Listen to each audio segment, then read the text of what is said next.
오늘 그 본문 말씀에 의하면은 그 바울이 이 마케도니아 지역에 이르렀을 때 그 마케도니아 지역이라고 하면 그리스, 뭐 세르비아, 뭐 코소보 그런 쪽에 걸쳐 있는 지역입니다. 어찌됐든 이 마케도니아 지역에 이르렀을 때 육체적으로 힘들고 여러 가지 환란을 겪었는데 밖으로는 싸움이 있었고 안으로는 두려움이 있었다라고 고백을 합니다. 즉 사면초가 총체적 난관인 상황에 있었다는 얘기죠. 그런 상황에서 시리에 빠진 사람을 위로해 주시는 하나님이 디도라는 사람을 보내서 위로를 해 주십니다.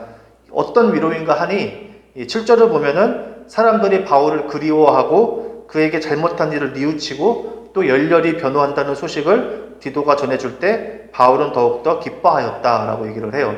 근데 여기에는 그 배경이 있습니다. 상황적 배경이 있는데 바울이 디도를 보냅니다. 고린도 교회 디도를 보내서 교회 상황을 살피고 그 회개를 촉구하는 편지를 전달하게 했어요. 그러니까 고린도 교회에 문제가 있다는 소식을 듣고 디도를 보내서 편지를 보냅니다. 그 문제라는 것은 우리가 고린도 전서 후서를 통해 알 수 있듯이 뭐 음행이 있었고 또 파당, 뭐 나는 바울파다, 뭐 베드로파다, 예수님파다 그렇게 분열하는 거, 그리고 바울의 사도적 권위. 아니 바울은 예수님이 살아계실 때 직계제자도 아닌데 왜 이 사람이 사도냐, 이런 것들로 인해서 교회가 되게 시끄러웠어요. 거기에 대해서 너네가 지금 근심하고 고민하고 지금 다투는 것은 그리스도인으로서 전혀 쓸데없는 짓이다. 그런 거는 우리에게 있어서는 안 된다라는 것을 편지를 써서 전달하게 했는데, 디도가 이제 그 고린도 교회에 편지를 주고 고린도 교회에 회개가 일어났습니다. 그래서 그 소식을 디도가 갖고 마케도니아에 있던 바울에게로 돌아온 상황이 지금 이 상황이에요. 8절을 보면은 그러므로 내가 편지로 너희를 근심하게 한 것을 후회하였으나 라고 얘기를 해요. 그러니까 바울이 고린도 교회의 정상화를 위한 그 회개를 촉구하기 위해서 아까 제가 말씀드렸던 교회 안의 분열, 음행, 어떤 거짓 교사 등의 문제를 낱낱이 드러내고 자신의 사도직을 적극적으로 변호하는 어떤 강경하고 단호한 태도로 그렇게 편지를 썼기 때문이에요. 근데 실제로 바울을 만나면은 그 성경에 또 나와 있는데 막상 이 바울이 편지를 보면 되게 힘있고 되게 강경하고 단호하고 타협이 없는, 되게 어떻게 보면은 뭐 전사와 같은 그런 이미지인데 막상 바울이 오면은 이 사람이 말이 없어요. 말도 없고 말수도 없고 말을 잘하는 것도 아니고 웅변적인 어떤 탁월함도 없었고 그냥 저 사람이 우리가 아는 바울이 맞나 할 정도로 카리스마가 없던 사람이었다고 성경은 얘기를 합니다. 근데 저는 이 성경을 보면서 느낀 게 바울이 원래 그런 사람은 아니었다고 생각을 해요. 그러니까 이 사람이 변한 거죠. 예수님을 만나서. 그거 어떻게 할 수 있냐면은 사도행전에 보면은 바울 초창기 때죠. 젊었을 때 아테네에서 우상이 가득한 것을 보고 마음의 격분이 일어났대요. 너무 화가 나서 사람들을 향해 연설을 합니다. 그리스 사람들을 향해서 너네가 알지 못하는 신까지 이렇게 세운 걸 봤는데 내가 참신이신 하나님에 대해서 내가 얘기를 해주겠다라고 해서 누가 시킨 것도 아닌데 본인이 그 광장 가운데 서가지고 연설 형식으로 설교를 한 거를 보면은 이 사람이 숙기가 없거나 뭐 그런 어떤 사람은 아닌 것으로 보여요. 근데 예수님을 영접하고 시간이 지날수록 겸손해진 것으로 추정을 합니다. 왜냐하면은 바울이 편지에 보면은 이런 고백을 하죠. 말년의 그 기록을 보면은 나는 죄인 중에 괴수요, 성도들 가운데 마지막이다라고 고백을 해요. 그러니까 예수님을 알면 알아갈수록, 예수님과 동행하는 삶을 살아갈수록 내가 정말 아무것도 아닌 존재라는 것을 깨닫기 때문에 어떤 겸손한 자세로 나타나는 게 아마 교인들에게 비친 모습이 아니었나 싶습니다. 그러나 그런 바울도 아직까지 그 초창기나 말년에나 언제까지나 이 하나님의 일에 대해서는 항상 타협이 없어요. 전혀 다른 모습, 이 타협 없는 강경한 태도, 이것을 보면서 자기 자신을 보면서 후회를 하는 거예요. 내가 좋게 얘기할 수도 있는데 옛날 내 성질, 그 욱하는 혈기 있는 그것을 이제 조절하지 못하고 교회가 막 넘어지는 걸 보지를 못하겠는 거를 격분하는 거죠. 아테네의 동상을 보고 격분했듯이 하나님의 영광에 가려지고 쓰러지진 않지만 그렇게 될 것 같은 걸 보면은 이 바울이 참지를 못하는 거죠. 그래서 그렇게 한 것을 후회하였다고 표현을 합니다. 그러니까 내 의문으로 성도들을 아프게 한 건 아닐까, 내가 너무 세게 얘기한 건 아닐까라는 것에 대해 고민하고 후회하는 그의 인간적인 모습, 또 그런 모습을 또 우리 안에서도 발견할 수가 있죠. 바울은 이렇게 처음에는 이 편지를 쓴 것에 대해 후회하였으나 9절에 내가 지금 기뻐함은 너희로 근심하게 한 까닭이 아니요 도리어 너희가 근심함으로 회개함에 이른 까닭이라 라고 얘기를 해요. 그러니까 본문 10절에 뭐라고 하냐, 하나님의 뜻대로 하는 근심은 후회할 것이 없는 구원에 이르게 하는 회개를 이루는 것이요 세상 근심은 사망을 이루는 것이니라. 이걸로 정리가 될 수 있는데, 오늘 주의 깊게 살펴볼 부분은 이 근심과 회개 사이를 이어주는 이 다리 역할이 무엇인지에 대한 그런 부분에 대한 것이에요. 아까 본 11절에 그 해답이 나옵니다. 보라, 하나님의 뜻대로 하게 된 이 근심이 너희를 얼마나 간절하게 하며 라고 얘기를 해요. 또 12절에 바울이 작정하고 편지를 쓴 이유는 그런즉 내가 너희에게 쓴 것은 그 불의를 행한 자를 위한 것도 아니요, 그러니까 고린도 교회에 나쁜 짓을 행한 사람을 내가 혼내려고 편지를 쓴 것이 아니요 그 불의를 당한 자를 위한 것도 아니에요. 그러니까 고린도 교회를 어지럽힌 자로 인해서 피해를 받은 사람, 우리가 요즘 기독교인들 이런 말 많이 하잖아요. 교회가 왜 이렇게 됐냐, 목사 탓이냐 성도 탓이냐, 그걸로 막 싸우잖아요. 근데 바울은 목사 탓도 아니고 성도 탓도 아니고 그것을 내가 하려고 편지를 쓴 게 아니라 뭐라고 합니까? 오직 우리를 위한 너희 간절함이 하느님 앞에 너희에게 나타나게 하려 함이로다 라고 했어요. 즉 근심이 회개의 자리까지 갈 수 있도록 끌어주는 역할이 무엇이냐, 바로 간절함이더라 이 말입니다. 간절함. 오늘은 이 신앙과 이 간절함의 관계에 대해서 한번 살펴보는 시간을 갖도록 하겠습니다. 우리가 삶을 살아가면서 이 간절한 마음을 갖는다는 것, 어떤 느낌인가요?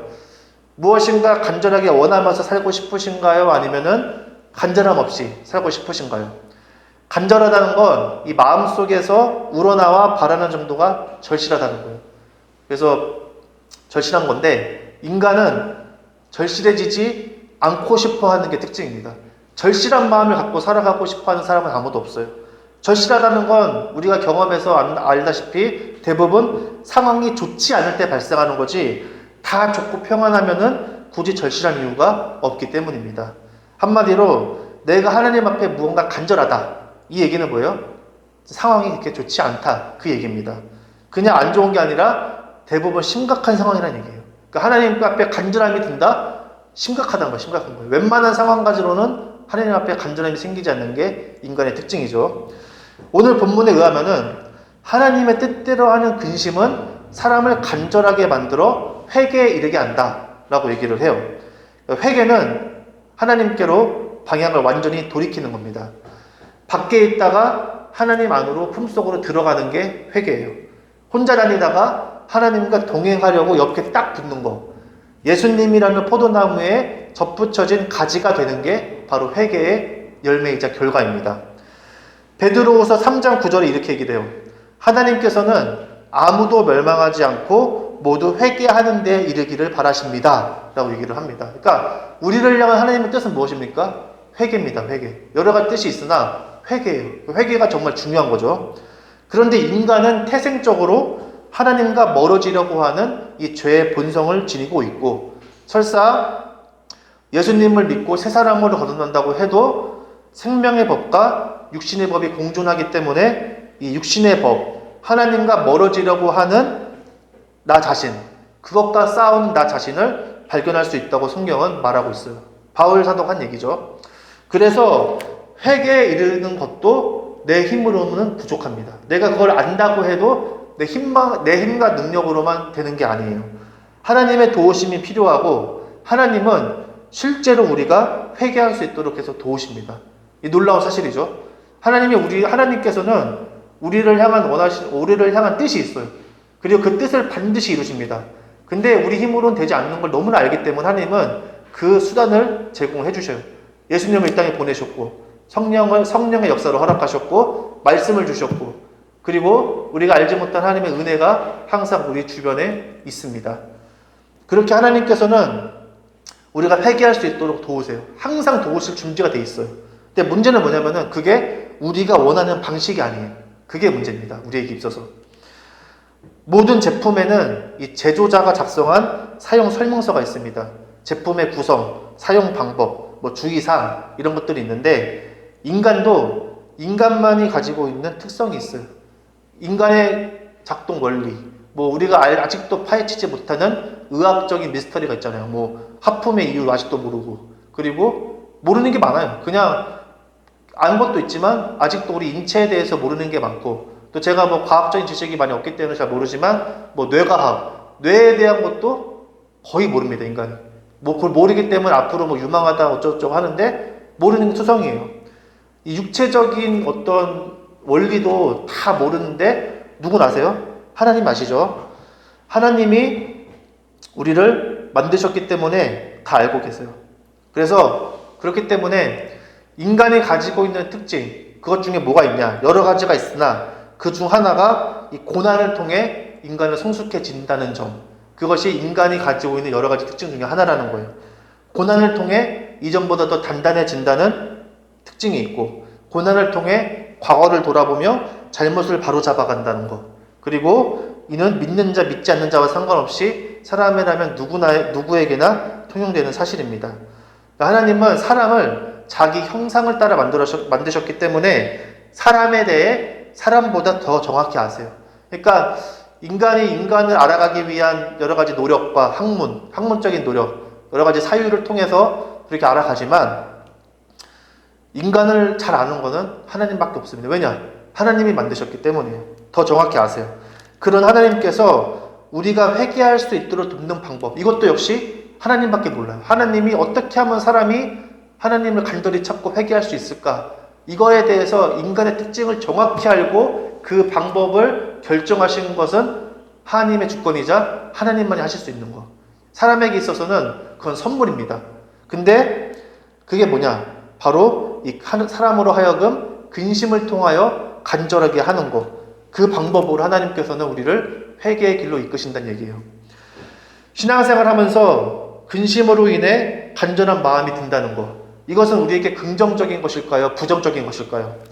확실한 것은 근심거리로 인해서 하나님 앞에 간절한 마음을 갖게 되는 삶을 살고 싶다고 고백하는 그리스도인은 거의 없다고 보면 됩니다. 그리스도인들 가운데 인생에 근심이 항상 있어서 간절하게 하나님을 찾는 삶을 살고 싶습니다 라고 진심으로 담아 고백하는 사람이 얼마나 될까? 저를 포함해서 거의 없어요. 근데 흥미로운 거는 그것이 진짜 그리스도인의 모습이라고 성경은 얘기를 하고 있어요.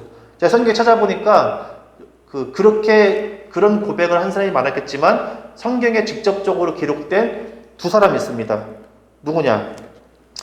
그러므로 내가 그리스도를 위하여 약한 것들과 능욕과 궁핍과 박해와 곤고를 기뻐하노니 이는 내가 약한 그때의 강함이라 라고 고백한 바울이 있습니다. 바울은 이 비밀을 알고 있었어요. 근심을 통해서 간절하게 하나님을 찾는 것이 그게 진짜 복이라는 사실을 바울은 경험을 통해서 깨닫고 이렇게 기록을 합니다. 또 있습니다. 너희가 이제 여러 가지 시험으로 말미암아 잠깐 근심하게 되지 않을 수 없으나 오히려 크게 기뻐하는도다. 누가 얘기했냐면 베드로가 이렇게 얘기를 했어요. 역시 예수님의 수제자죠. 오늘 본문 말씀과 이 바울과 베드로라는 그리스도인의 이 증언은 무엇을 가리키냐면 근심을 통해 하나님을 간절히 찾는 인생이 회개의 열매가 가득한 하나님과 동행하는 삶의 기초가 된다는 걸 알 수가 있어요. 우리는 회개의 열매를 맺어야 됩니다. 하나님과 동행하는 삶을 사십시오 라고 권면을 하지만 그게 어떤 원리로 발생되는지를 모르거나 지나칠 때가 많아요. 근데 뭡니까? 근심을 통해 하나님을 간절히 찾는 인생이 결과가 어떻게 되냐? 회개의 열매가 가득하고 하나님과 동행하는 삶이 되더라. 말로만 뱉는다고 되는 게 아니라는 얘기예요. 잠언 8장 17절에 뭐라고 하냐면 나를 사랑하는 자들이 나의 사랑을 입으며 나를 간절히 찾는 자가 나를 만날 것이니라 라고 얘기를 했어요. 하나님을 찾는 자는 많아요. 근데 간절히 찾는 자는 과연 얼마나 되냐? 여기에 달려 있습니다. 왜 성경에 그냥 나를 찾는 자가 나를 만나는 것이 아니라 간절히라는 이 수식어를 썼을까? 이것을 우리가 곰곰이 생각을 해봐야 됩니다. 제가 이걸 찾아보니까 성경에 복이라는 단어가 23개 정도 나와요. 근데 간절하다라는 이 단어는 성경에 33번이 나옵니다. 우리가 그렇게 원하는 복보다 간절하다는 단어가 10개가 더 많아요. 이 말은 뭐예요?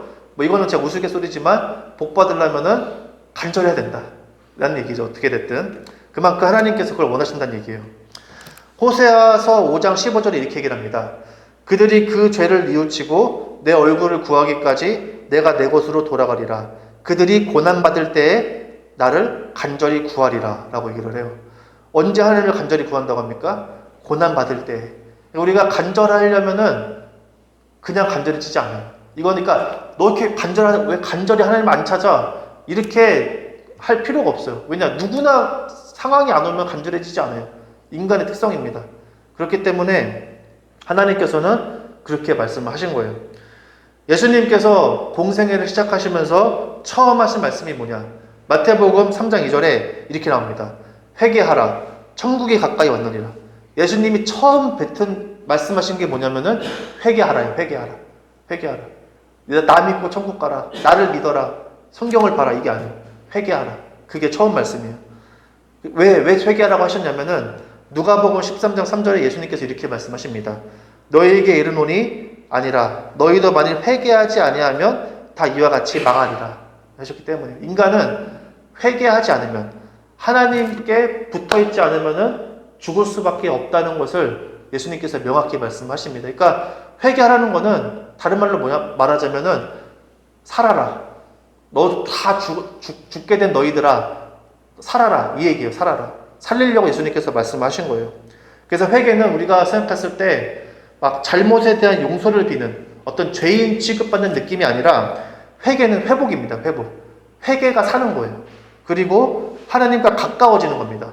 우리가 하나님께 어떻게 가까워집니까? 라고 했을 때 뭐 열심히 하는 거 중요하지만 회개하면 돼요. 하나님께로 마음을 잡고 돌이키는 거예요. 매 순간순간. 그러면은 하나님과 저절로 가까워지겠죠. 하나님과 동행하는 삶, 말씀을 붙들고 믿음으로 인내하는 삶이 회개의 열매입니다. 이러한 삶은 그리스도인이라면 누구나 원하고 소망해요. 이렇게 살아가야 한다는 것에 대해서 모두 동의합니다. 그러나 장차 오는 불시험을 이상한 일 당하는 것 같이 여기지 말라는 말씀처럼 우리는 이 근심을 통한 간절함으로 회개에 이른다는 하나님 나라의 원리를 본능적으로 싫어하며 자꾸 이를 거부하려고 합니다. 그래서 로마서 8장 13절에 뭐라고 하냐면은 너희가 육신대로 살면 반드시 죽을 것이로되 영으로서 몸의 행실을 죽이면 살리라 얘기를 한 거예요. 우리가 이 뜻이 좀 애매하잖아요. 근데 오늘 말씀에 딱 대입하면 딱 떨어져요. 육신대로 살면 그냥 내가 하고 싶고 하기 싫은 대로 따라가면은 어떻게 된대요? 반드시 죽을 것이로되 영으로서 몸의 행실을 죽이면 내 몸은 근심을 통한 간절함으로 회개에 이르고자 하는 그걸 너무 싫어하지만 영으로서 몸의 행실을 죽이면 살린다고 해요. 육신은 회개를 원하지 않습니다. 육신대로 살면은 반드시 죽을 것이라고 얘기를 해요. 그러나 영으로서 육신의 요구를 죽이면 산다고 합니다. 요한복음 6장 33절에 6장 66절에 생명을 주는 것은 영이다. 육은 아무데도 소용이 없다. 내가 너희에게 한 이 말은 영이요 생명이다 라고 얘기를 해요. 즉 영은 하나님의 말씀이 영이요 생명이라는 얘기예요. 즉 하나님의 말씀으로 육신의 요구, 근심을 통한 간절함 없이 회개의 열매를 맺고자 하는 인간적인 생각을 물리칠 수 있다 이 얘기입니다. 인간적인 생각은 하나님의 말씀으로밖에 물리칠 수가 없어요. 그래서 하나님께서도 말씀을 가까이 두라. 주야로 말씀을 묵상하는 자가 복이 있다. 이 말은 말씀 많이 읽고 너 내가 시키는 거 많이 하니까 예뻐 이게 아니에요. 주야로 말씀을 묵상하는 자가 복이라는 거는 육신의 생각이 계속 올라오잖아요, 사람이. 말씀을 계속 가까이 두면은 말씀이 내 육신의 생각을 붙잡는 거예요. 그래서 내가 그것을 캐치하고 잡고 하나님의 말씀을 인식해서 그쪽으로 내 인식을 자꾸 전환하려고 하기 때문에 말씀을 주야로 묵상하는 게 복이라는 얘기입니다. 단순히 시키는 걸 해서 복이 아니란 얘기예요. 그래서 우리 요즘 모르겠지만 많은 그리스도인들이 이 시키는 걸 잘하면 복 받는다고 생각을 합니다. 근데 그것보다도 하나님께서 말씀하신 그 이유가 있어요. 모든 것에 이유가 없는 건 없습니다. 이유가 있다는 얘기예요. 그런 예로 바로 그 말씀이 곧 영이요 생명이다 이 얘기예요. 그러나 이 사실을 우리가 알고 유념한다고 해도 그것만으로는 부족합니다. 모든 말씀을 적용하는 데 있어서 대전제가 있어요. 바로 하나님의 은혜가 있어야 돼요. 하나님이 도와주셔야 됩니다. 누구는 고난을 통해 더 시험에 들어 하나님과 멀어지지만 누구는 고난을 통해 더 하나님과 가까워져요. 같은 상황에서 같은 말씀이 뿌려졌을 때 누구는 30배, 60배, 100배의 결실을 맺지만 누구는 가시덩굴, 돌바닥에 떨어져 열매를 맺지 못합니다. 그래서 우리는 근심을 통한 간절함으로 회개에 이르는 것도 하나님의 은혜가 필요하다는 간절함이 필요하다 이 얘기예요. 이게 말장난 같지만 그렇습니다. 우리가 이 사실을 알았음에도 불구하고 이것마저도 하나님의 은혜가 필요하다는 거예요. 그러니까 내가 고난을 겪었을 때, 근심이 많을 때 간절하게 하나님을 찾는 것도 내 마음대로 안 된다는 거예요. 그렇게 되는 게 은혜입니다, 사실은. 저는 많은 사람들이 그 근심과 역경 속에서 하나님께서 은혜를 주셔서 그것을 극복해내는 어떤 그런 신앙 안에서의 간증, 성공 스토리를 좀 이렇게 많이 추앙하고 그것을 이렇게 좀 부러워하는 경우도 있지만 그것보다 결과가 어떻게 될지 모르지만 또 하나님께서 언제 응답해 주실지 모르겠지만 딱 힘들었을 때 내가 하나님을 간절히 찾는 나를 발견하면은 저는 그게 복이라고 생각을 해요. 그게 복입니다. 성경에 나오잖아요. 간절하게 하나님을 찾으면은 그게 복이고 그게 회개의 열매를 이루게 한다라고 했어요. 그래서 우리가 그것을 간절함을 통해서 하나님께 가는 경험을 한 번이라도 하면은 거기서부터 달라집니다. 그때부터 인식의 전환이 이루어져서 근심이 오면은 하나님께서 또 어떤 은혜를 주실까 기대하고 소망하게 되는 이 바울과 베드로가 경험한 그 지점, 장성한 그리스도인의 그 지점에 이르게 된다는 거예요. 그러니까 신앙은 경험이에요. 요즘 보면은 그냥 머리로 어떻게 지식적으로, 학문적으로 하나님을 분해하고 파헤칩니다. 하나님은 어떤 분이실까? 그리고 자기 소견대로 자기가 마음에 들면은 이렇게 믿고 마음에 들면은 하나님은 그렇게 안 하실 거야. 진짜로 위험합니다. 근데 그게 요즘에 너무 극도로 심해졌어요. 너무 심해졌어요. 이제는 이제 교회가 하도 이미지가 추악하다 보니까 목사들 말이 씨알도 안 먹혀요, 이제는. 그래서 목사들도 이제 무서워서 말을 못해요, 이제. 잘못됐다는 말도 못해요. 그냥 가만히 있어요. 그냥 입 닫고 가만히 있는 거예요. 이게 참 안타까운 상황이에요. 그렇게 하는 목사 제가 한 명 알아요, 주변에. 한두 명 알아요. 근데 별로 살면 별로 없어요. 한 20명 되는데 있긴 있어요. 근데 그거 죽겠대요. 힘들대요. 그렇게 해서 돌려놓으면 또다시 돌아가고 반복이라는 거예요. 그래서 이것이 지금 현재 상황인데 우리가 경험을 해야 됩니다. 경험. 내가 근심 가운데 있는데 누가 시키지도 않았는데 간절히 하나님을 찾게 돼요. 얼마나 그것만으로 내가 놀라고 그걸 통해서 하나님께 더 가까워지고 인식의 전환이 이루어지고 하나님의 응답을 경험하는 그 경험을 정말 제대로 한번 하면은 그때부터 바뀌어요. 그때부터 바뀌는. 경험하지 않으면 우리가 알 수가 없어요. 바뀝니다. 그래서 우리가 기도를 할 때 여러분이 시간 나시면 기도를 하겠지만 그런 걸 기도를 해야 돼요. 하나님께 은혜 저는 은혜 말고는 없습니다. 진짜 은혜 말고는 아무것도 없어요. 내 노력도 물론 있지만 내 어떤 하나님의 개인의 어떤 자유의지를 존중하시지만 하나님의 은혜에 반응을 하는 게 우선입니다. 은혜가 먼저예요. 은혜가 먼저. 그래서 하나님의 은혜를 위해서 우리가 항상 간구하는 그 자세가 필요합니다. 그래야지 이 말씀에 기록된 말씀에 우리에게 경험하는 그런 놀라운 복이 임할 줄 믿어요. 물론 우리가 그 하나님을 간절히 찾는 가운데 모든 것이 해결되는 건 아닙니다. 그리고 내가 근심하는 걸 끌어안고 가는 경우가 많아요. 내가 이것 때문에 되게 근심하고 되게 걱정했는데 간절히 하나님을 찾았어요. 그러면은 다 그것이 사라지느냐? 그렇지 않아요. 사도 바울도 보십시오. 본인이 없애달라고 한 그 질병도 끌어안고 가잖아요. 해결이 된다고 할 수는 없어요. 하지만 하나님께 더 가까워지는 경험을 하였다면은 그건 회개의 열매를 얻었다고 볼 수가 있는 거죠. 그래서 우리가 신앙생활을 하면서 뭘 기억해야 되느냐? 이 출애굽기에 나오는 이 40년 광야길을 걷게 하신 하나님의 의도를 기억하며 살아갔으면 좋겠습니다. 하나님께서 뭐라고 하셨느냐? 40년 광야길, 한마디로 개고생길이에요. 개고생. 너를 낮추시며 너를 시험하사 내 마음이 어떠한지 그 명령을 지키는지 지키지 않는지 알려 하심이라 라고 했어요. 하나님의 인간의 특징, 고생하고 고난을 겪어야지 본심이 나온다. 그 얘기예요. 그래서 뭐라고 하셨냐면은 너를 낮추시고 너를 줄이게 하시며 근심 걱정을 주셨다는 거예요. 삶에. 근데 뭐라고 하셨냐면은 또 너도 알지 못하며 내 조상들도 알지 못하던 만나를 내게 먹으신 것은, 이 말은 뭐냐면은 너의 생각과 기대를 뛰어넘는 방법으로 살리시는 하나님을 경험하게 하였다, 이 얘기예요. 이스라엘 백성들이, 이스라엘 민족이 이집트를 떠나서 그 허허벌판에서 뭘 먹고 살아요?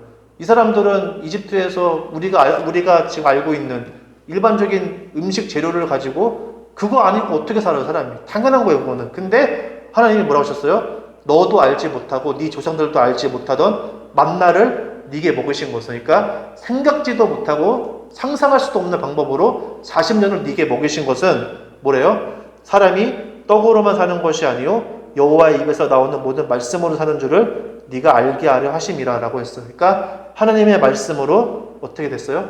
회개의 열매를 맺는다, 이 얘기입니다. 회개의 열매는 하나님과 가까워지는 거죠. 그래서 우리가 인생에서의 근심과 간절함이 하나님께서 내게 오라고 만들어주시는 기회임을 믿었으면 좋겠습니다. 이것이 쉽진 않아요. 아무리 경험했다고 해도 이 근심과 걱정이 딱 오면은 사람이 딱 본능적으로 경직되고 막 거기에 휩싸입니다. 근데 그거를 한번 그 상황에서 하나님을 진짜 간절히 찾아서 하나님과 가까워지는 경험, 하나님의 은혜가 내 삶에 임한 경험을 한 번이라도 한 사람은 거기서 알잖아요. 내가 이 다른 길이 있다는 걸 알잖아요. 그렇기 때문에 의식적으로 계속 하나님을 간절히 찾으려고 하고 그렇게 한다는 얘기예요. 물론 걱정, 근심이 세게 오면은 하나님을 간절히 찾지 못할 정도로 세게 맞을 수가 있어요. 하지만 세게 맞아서 자빠져 있는 상태에서 하나님을 찾는단 말이에요. 그게 다르다는 얘기예요. 그걸 경험하지 못한 사람은 세게 맞고 뻗어버리면은 거기서 엉엉 울고 끝나요. 누가 일으켜주지 않으면 못 일어납니다.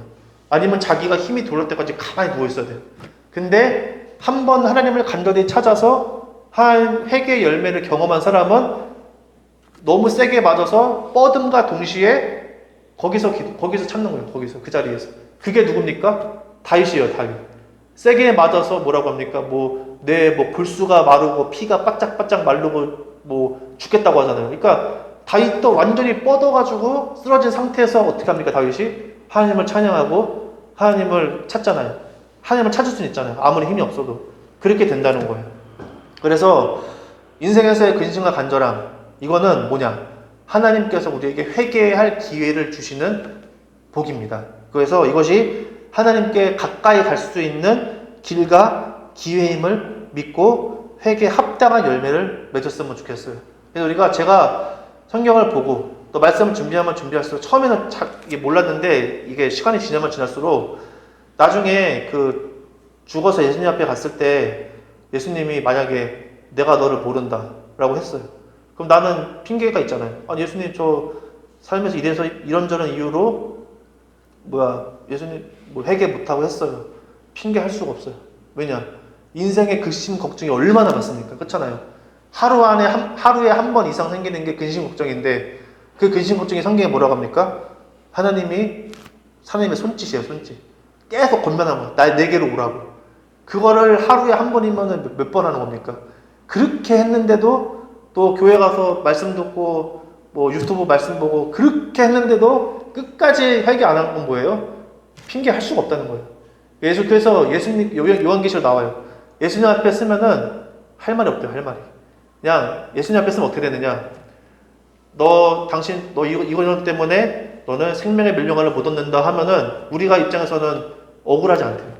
당연한 거예요. 너무 마음이 힘들고 아프지만 억울하지 않다는 거예요. 당연히 납득할 수밖에, 예수님은 공평하신 분이기 때문에 우리를 억울하게는 안 합니다. 그래서 억울하지 않게 납득되게 하신다는 거예요. 그게 더 무서운 거예요, 사실은. 그게 얼마나 비참한 운명입니까? 그래서 다시 한번 말씀드리지만 저 포함해서 근심이 왔을 때, 걱정이 왔을 때 간절함이 생긴다. 그러면은 그건 기회입니다. 하나님께서 불러주시는 거. 하나님과 가까워지는 기회. 회개의 열매를 맺는 기회. 주님과 동행하는 삶을 살아갈 수 있는 기회임을 믿고, 그리고 주님과 내가 함께 기뻐할 수 있는 기회임을 믿고 우리가 살아갔으면 좋겠습니다. 그래서 하나님의 은혜입니다. 시간이 될 때마다 하나님께 은혜 달라고. 내 연약함, 세상으로 자꾸 향하는 내 모습, 육신의 요구에 붙잡힌 내 모습, 그걸 위해, 나 자신을 위해 울라고 했어요. 나 자신을 위해 우는 그 사람에게 하나님께서 은혜를 내려주십니다. 그래서 한마디라도 진심으로 하셔야 돼요. 진심으로. 한마디. 근데 그 한마디를 안 하더라고요. 제가 사역을 하면서 느낀 거는 이 성도분들이 한마디를 안 해요. 진심 어린 그 한마디. 그게 힘들어요. 그게. 그 지점에 다다르기까지 사탄이 엄청 방해를 하죠. 근데 그 한마디만 딱 되면은 그때부터 이제 한마디가 두마디가 되고 두마디가 세마디가 되고 이제 마음이 풀리는 거예요. 그래서 여러분들이 근심을 통한 간절함으로 하나님께 더 가까이 가시기를 예수님의 이름으로 소망합니다. 기도하겠습니다.